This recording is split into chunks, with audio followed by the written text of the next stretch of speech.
Hello and welcome. Today we will be looking at some of the most famous ghost stories in the south of England. Terrifying, scary stories that people have experienced, distilled and examined for you. We'll be looking at 3 stories to send shivers up your spine. Number 1. The Bluebell Hill Ghost.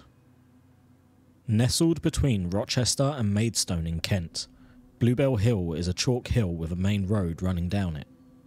The year is 1965. Suzanne Brown and Brian Wetton are 2 young lovers who have been together for a while. They had plans for the future, with Brian proposing to Suzanne and due to wed soon after. On the 19th of November, Brian, an RAF technician, was at home getting ready for bed, and Suzanne, with 2 of her friends, were on their hen do, also known as a bachelorette party. Suzanne and her friends, Judith Lingham and Patricia Ferguson, loaded themselves into the Ford Cortina car after a raucous night of fun. Driving to drop her friends home, Suzanne elected to take the A229 road. The road was narrow, and the 2 pubs at either end, the Upper Bell pub at the top and the Lower Bell pub at the bottom, were established in the 1700s to provide travellers with a warning of their presence, so that accidents may not happen. Throughout the years, the road was expanded, but still remained narrow in comparison to today's highways. Suzanne, at the young age of 24, was enjoying her last night before being married. Unfortunately, their car mysteriously spun out of control, and due to the narrow road, careened into the opposite lane and collided with a Jaguar heading towards them. The car was totaled. Suzanne, Judith and Patricia were severely injured in the accident. Ambulances shortly arrived, but this was in the days before mobile phones and required someone to reach a landline before services could be called. In the time it took for the ambulances to arrive, Judith unfortunately had passed away.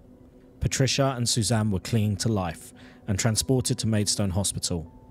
The day of Suzanne's wedding, supposed to be the happiest day of the young woman's life, she was in the operating theatre, with surgeons working to try and save her life. Suzanne and Patricia unfortunately passed away after the accident, with Suzanne dying 5 days later. In 1971, James Skeen was driving home from work. A long day, he decided to take the Bluebell Hill Road home to Chatham. Driving along, contemplating what was for dinner that night, whilst the radio played in the background, James notices a young woman standing in the middle of the road. He slams on the brakes and stops just before hitting her. Concerned, James steps out of the vehicle and asks her whether she is okay.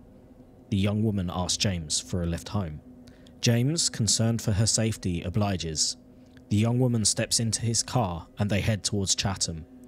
When they reach the young woman's destination, she bids James farewell before stepping out of the car.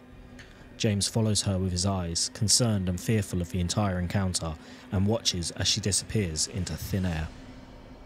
The next year, in 1972, Bob Vanderpeer is driving along the road when he also sees a young woman standing there. He offers the young woman a lift and she obliges. She steps into the car and Bob attempts to strike up conversation. The young woman is quiet, shy and scared and only answers with short answers when questioned. Bob thinks this is strange but doesn't press it any further. He continues asking questions, but eventually the answers stop flowing.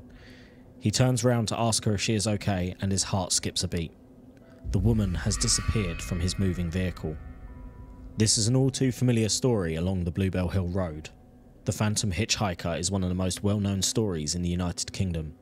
Some question the identity of the young women.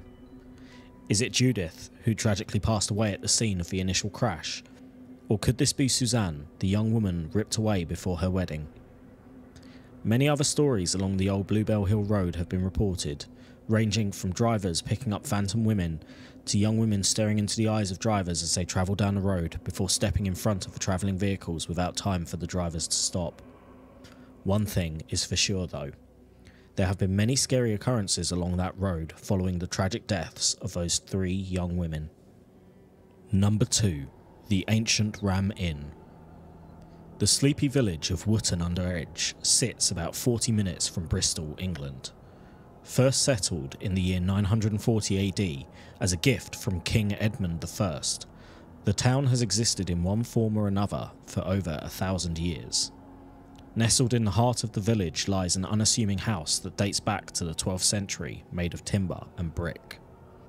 This house currently belongs to Caroline Humphreys. Built in 1145 to house the workers building St Mary's Church, the house sits on strange lands. It is reported that the house sits on an ancient pagan burial ground where human sacrifice is thought to have been done by the ancient Brits 5,000 years ago.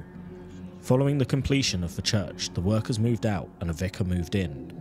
A few centuries later, the house became an inn and then a pub. In 1968, John Humphreys purchased the pub to save it from being demolished and converted it into his own home. It was at this point that the strange occurrences started. The very first night, John was sleeping in bed with his wife, and he was pulled from the bed by his arm and across the room. After this, his wife and daughter refused to stay in the house, and eventually left John on his own. Throughout the almost 50 years John lived there, he reported many instances of ghostly, paranormal, and demonic behaviours. During renovations, John discovered evidence of ritual sacrifice on the land, as well as demonic worship. There is evidence of witchcraft being performed on the property, and in the 1500s, during the height of government-sanctioned witch hunting, a supposed witch fled from her trial and took refuge in the inn, before eventually being found and burned at the stake. There was also a mass child grave that was uncovered, with multiple children's skeletons being found with the appearance of having been stabbed. There are multiple reported ghosts at the Ram Inn, including a previous innkeeper's daughter who was hanged in the attic, the spirits of children that were murdered in ritualistic circumstances, and demons that have been exorcised.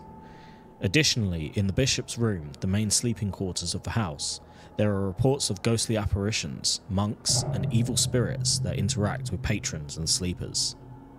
The house is widely recognised as one of the most haunted places in the UK, and the current owner, Caroline Humphreys, John's daughter, allows people to book overnight stays in advance for themselves to investigate or to test their mettle.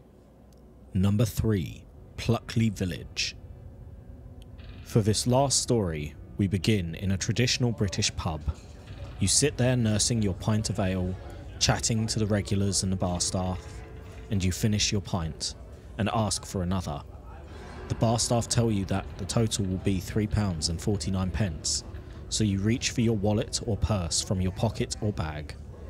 You rummage around and fumble over your words whilst the bar staff wait patiently.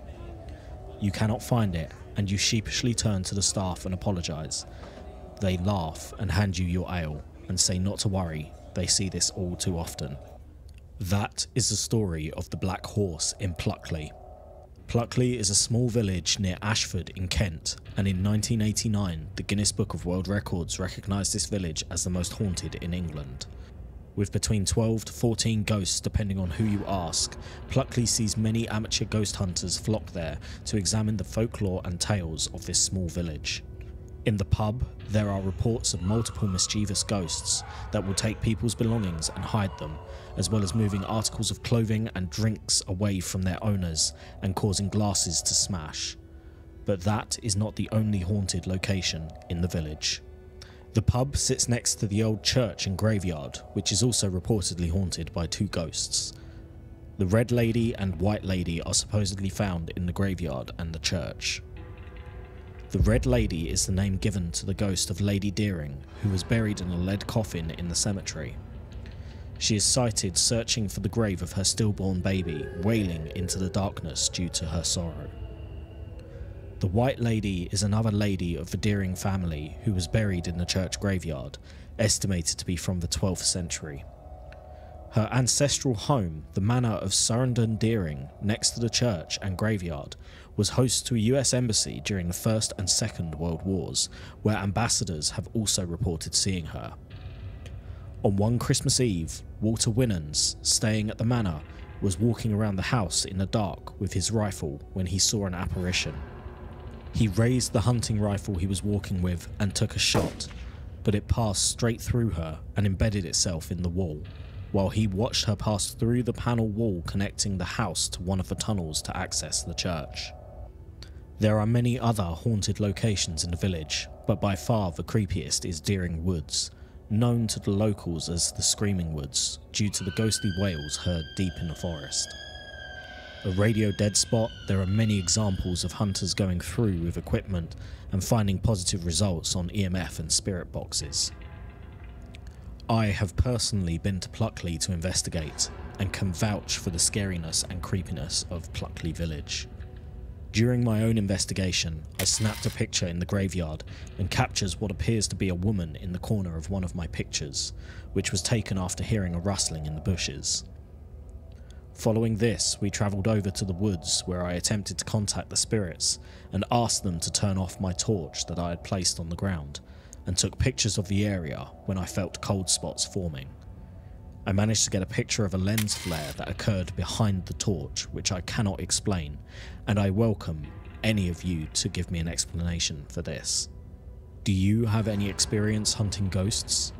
Or any ghostly stories that you'd like to share? Please leave a comment below and I'll open a dialogue with you. And please like, share and subscribe, and I'll see you all soon for more scary stories.